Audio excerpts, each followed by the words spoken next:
तो नमस्कार। Online YouTube class में मैं डॉक्टर जसराज शर्मा आप सभी का स्वागत करता हूं। आज की हिंदी व्याकरण क्लास में हम वर्ण विचार क्लास 2 में वर्णों के उच्चारण स्थान पढ़ेंगे। यानी कि हम जिन ध्वनियों का उच्चारण हम अपने मुखावयों से करते हैं तो उसके हमारे मुख व्यू में अलग अलग उसके उच्चारण स्थान बने हुए हैं। तो किस वर्ण का कौन सा उच्चारण स्थान है और वह वर्ण समूह क्या कहलाता है, उस पर आज हम बात करेंगे। जैसा कि हमें पता होना चाहिए कि भाषा जो है, किसी भी भाषा को शुद्ध रूप में बोलने के लिए और समझने के लिए विभिन्न वर्णों के उच्चारण स्थानों को जानना आवश्यक है। और हिंदी भाषा के जो वर्ण है, जैसा कि हम जानते हैं कि हिंदी भाषा का उद्गम स्थल संस्कृत भाषा है, तो उसी का प्रभाव हिंदी में जो है हम देखते हैं। तो हम सबसे पहले बात करते हैं, जैसा कि आप ये सारणी देख पा रहे हैं, इसमें मैं आपको वर्ण बताऊंगा कौन कौन से वर्ण हैं और उसका शॉर्टकट भी बताऊंगा कि आप कैसे याद रख सकते हैं वर्ण समूह का उच्चारण स्थान और वर्ण। और साथ ही आज की कक्षा के अंत में मैं आपको ये भी बताऊंगा कि आपने एक अनुनासिक नाम सुना होगा, तो अनुनासिक किसे कहते हैं वो भी मैं आपको बताऊंगा। तो सबसे पहले हम बात करते हैं उच्चारण यानी वर्ण और उनके उच्चारण स्थान की।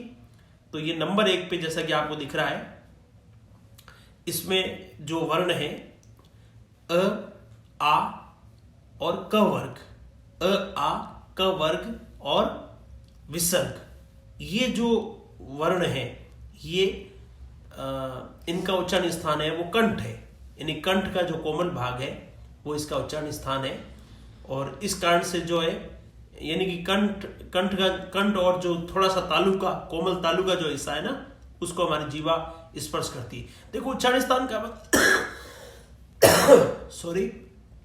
उच्चारण स्थान का मतलब ये होता है कि हमारी जीवा जो है किस वर्ण को उच्चारण करते समय कहां पर स्पर्श करती है, वह उसका उच्चारण स्थान कहलाता है।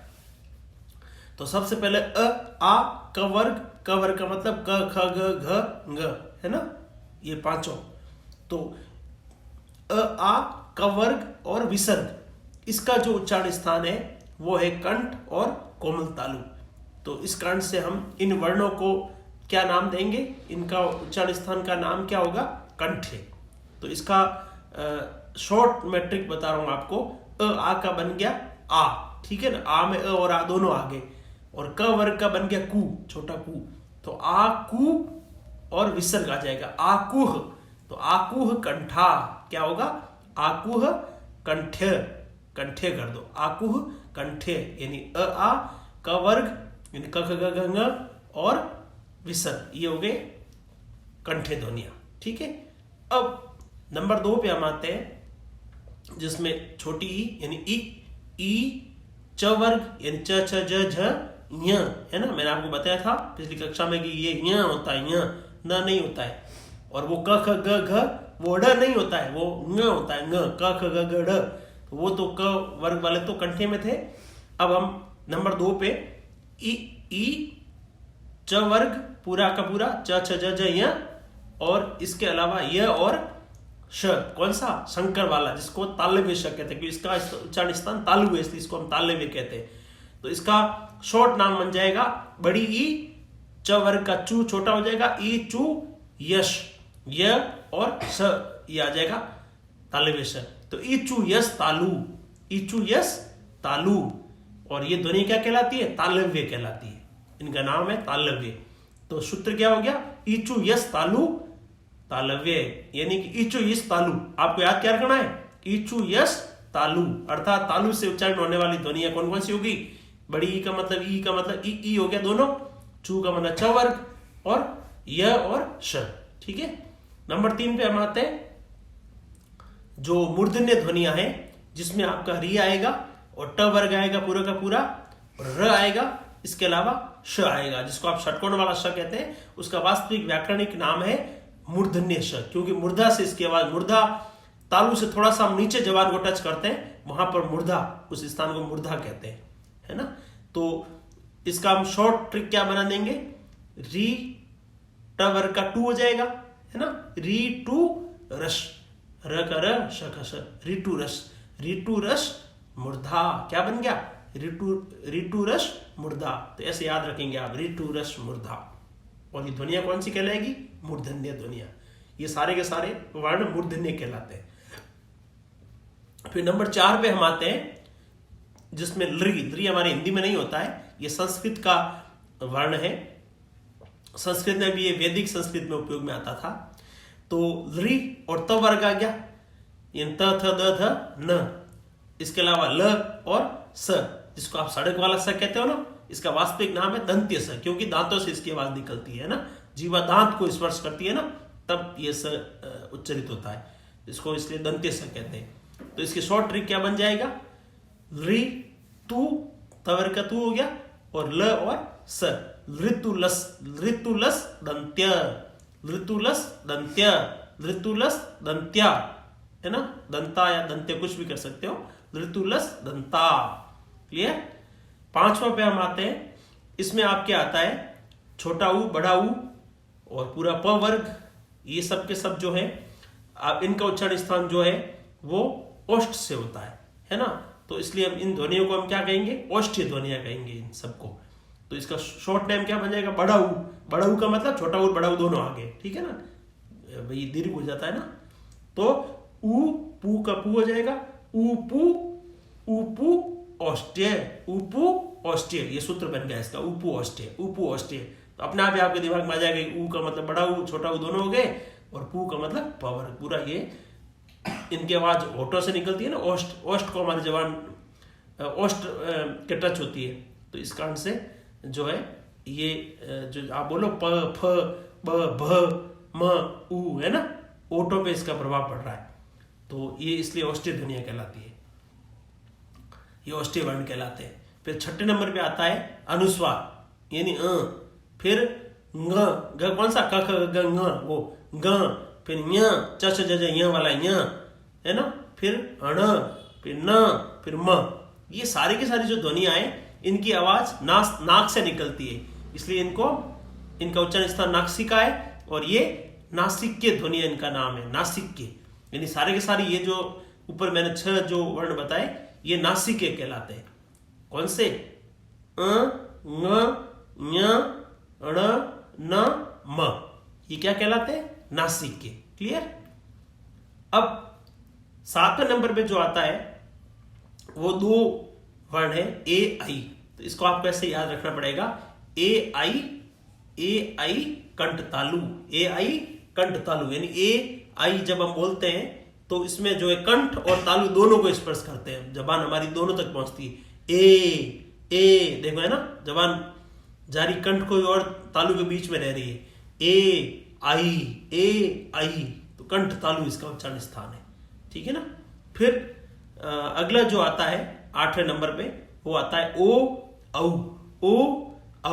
अपने आप बोल करके आप सोच लो क्या होगा इसका, ओ देखो होठों पे प्रभाव पड़ रहा है ना, ओ औ, है ना, क्या हो रहा है, कंठ और ओष्ठ, यानी गले पर भी जोर पड़ रहा है और होठों का होठ भी काम कर रहे हैं, तो इसलिए ओ औ का उच्चारण स्थान कौन सा हो गया, कंठोष्ठ, ठीक है ना, कंठोष्ठ, कंठ और होठ दोनों, इसलिए इसको कंठोष्ठी कहते हैं, ठीक है। फिर 9 नंबर पे जो आता है वो आता है व।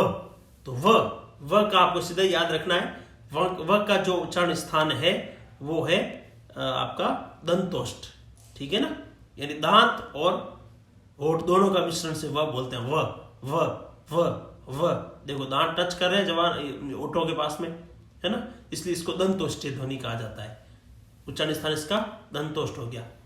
और फिर अंत में जो 10 नंबर पे आता है है ना, हवाई जहाज वाला तो इस को जो है इसका उच्चारण स्थान जो स्वर यंत्र होते हैं, यानी कि मतलब बहुत नीचे, एकदम ठेठ कंठ के नीचे तक इसकी जो है गूंज जाती है, इसको जो स्वर यंत्र इसका उच्चारण स्थान कहलाता है। स्वर यंत्र का मतलब बहुत नीचे एकदम, तो इसको जो है, और इसको जीवा मूल्य कहा जाता है, यानी जबान के ठेठ मूल भाग वाले जो हिस्सा है ना, वो एकदम इससे कंपित होता है, इसलिए इसको जीवा मूल्य कहा जाता है को।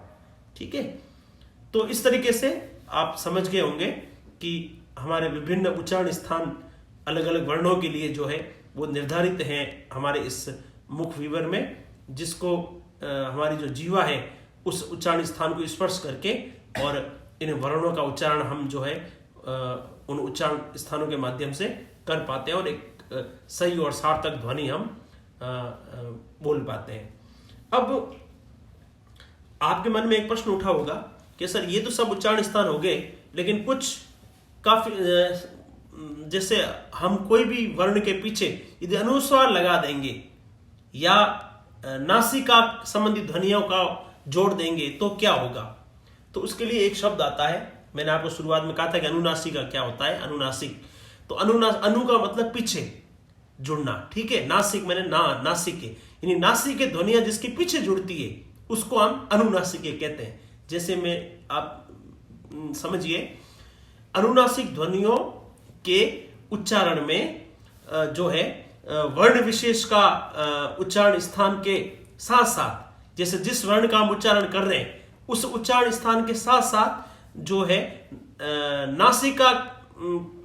नासिका की भी जो नासिका का भी योग हो जाता है, यानी कि जिस वर्ण का हम उच्चारण कर रहे हैं उसके साथ में नासिका का कोई भी वर्ण है वो भी जुड़ जाएगा, तो उसको हम अनुनासिक कहते हैं। जैसे आप उदाहरण से समझोगे, ऐसे नहीं समझ पाओगे आप। यानी कि कहने का मतलब ये है कि जो अनुनासिक वर्ण होते हैं उन अनुनासिक वर्णों का उच्चारण है वो स्थान, उस वर्ग का उच्चारण स्थान और नासिका होगा। जैसे आप समझिए बात को, जैसे उदाहरण के तौर पे आप देखिएगा, जैसे अंग, क्या बोला मैंने, ये लिखा हुआ है अंग, अ है फिर बिंदी लगी हुई है, ठीक है। अब मैं अंग बोल रहा हूं, मैं अ नहीं बोल रहा हूं। अ बोलता तो अ का उच्चारण स्थान हमने पढ़ा है, अकुह कंठा हमने पढ़ा था पीछे, अ और क वर्ग और विसर्ग का उच्चारण स्थान कंठ होता है। तो यहां मैंने अंग बोला है, यानी कि मैंने अनुस्वार भी साथ में लिया है। और अपन ने पीछे पढ़ा था कि अनुस्वार यानी अ, ङ, ञ, ण, न, म, इनका उच्चारण स्थान कौन सा पढ़ा था हमने, नासिका। तो यहां पर अ का उच्चारण स्थान कंठ हो गया और अनुस्वार का कौन सा है, नासिका। तो कंठ नासिके ये कहलाएगा, यानी अंग जो है वो कंठ नासिके कहलाएगा। अर्थात जिस वर्ण को हम बोल रहे हैं, पहली बात अनुनासिक की परिभाषा क्या बनी, जब किसी वर्ण का उच्चारण करते समय हम जिस वर्ण का उच्चारण करते हैं उस वर्ण का उच्चारण स्थान तथा जिस नासिक के वर्ण को हम साथ में जोड़ते हैं उस नासिक के वर्ण का उस नासिका, यानी किसी भी नासिक के वर्ण को यदि हम किसी भी वर्ण के साथ में जोड़ते हैं तो वो उस पहले वाले वर्ण का उच्चारण स्थान प्लस नासिका जुड़ जाएगा। तो जैसे यहां पर अंग हुआ तो कंठ नासिके हो गया।